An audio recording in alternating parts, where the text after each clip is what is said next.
Hi Bel Air, Mrs. Coy here. My turn to read to you guys today. I'm very excited. I decided to come out on my deck and read to you guys because this is a place that I enjoy coming to read when I have some downtime, and kind of had a lot of that lately, and so it's just a nice place to come out and read. So I'm hoping that you guys are all well and healthy and that you have found a fun place to sit and do some reading while you've been at home. So it's the time of year where baseball is kind of supposed to be happening, but with everything going on, it's been a little bit delayed.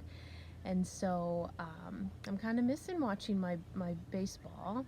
So the story I picked today is a story about baseball. It's called Miracle Mud, Lena Blackburn, and the Secret Mud That Changed Baseball. It's written by David A. Kelly and illustrated by Oliver Dominguez. I hope you guys enjoy this book. It's a fun one that we love to read at our house.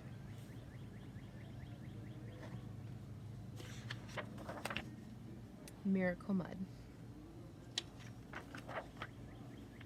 Lena Blackburn wanted to be a famous baseball player, but instead he discovered mud, baseball mud. His special secret mud changed the game of baseball. Lena didn't set out to find mud. He just wanted to be a great baseball player. But he wasn't.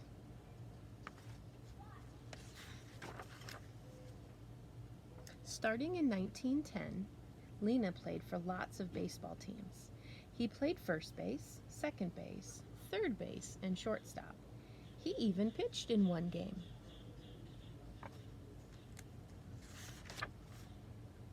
No matter how hard he tried, he wasn't good enough to become a star like Cy Young or Babe Ruth.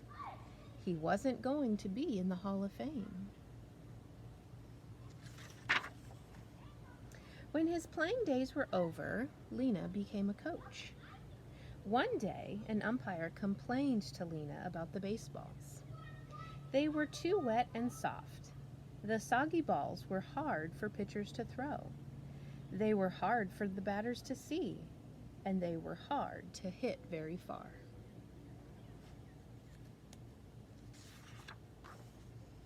The umpire was right. The balls were a mess. Brand new baseballs were too shiny and slick, so players soaked them in dirty water.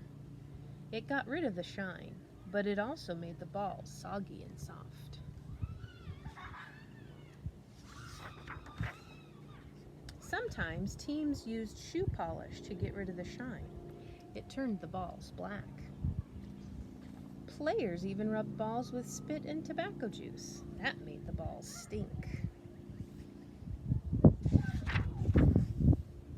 There has to be a better way, Lena said. But where would he look? What would take the shine off the balls without hurting them?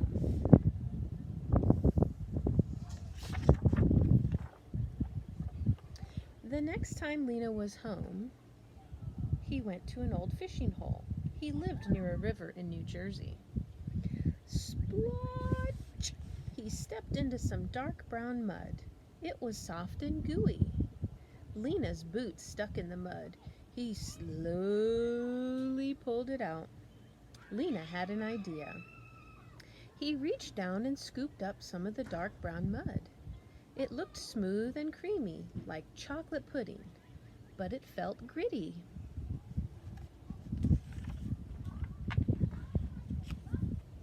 Lena took the mud to the ballpark. He rubbed it on some baseballs and let it dry. Then he wiped them with a cloth. The powdered mud came off easily. The shine was gone, and the balls weren't black or dirty. They didn't smell. They weren't even soft.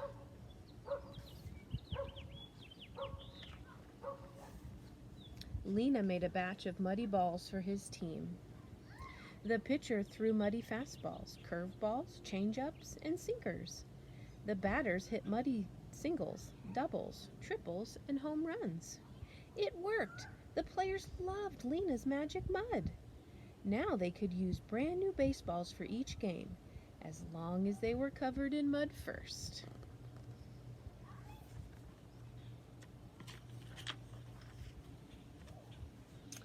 Lena went back for more mud. He put it into tubs and started selling it. Lots of teams bought Lena Blackburn's baseball rubbing mud. Lena became a mud farmer. He never told anyone where he got the baseball mud. It was a secret.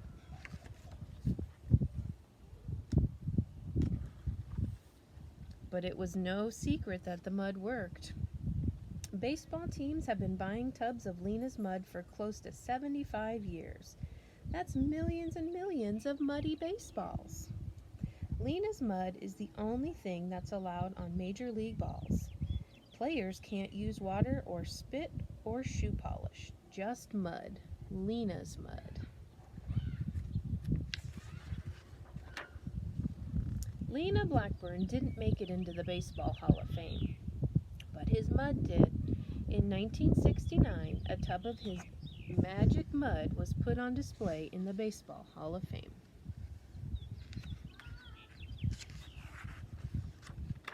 Now, every spring, teams have crisp new uniforms, brand new bats, squeaky clean cleats, and thanks to Lena, lots and lots of mud.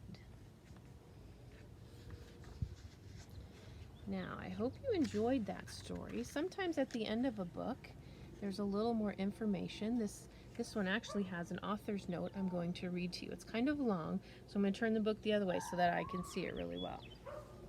It gives a little more history about Lena Blackburn. So here's the author's note.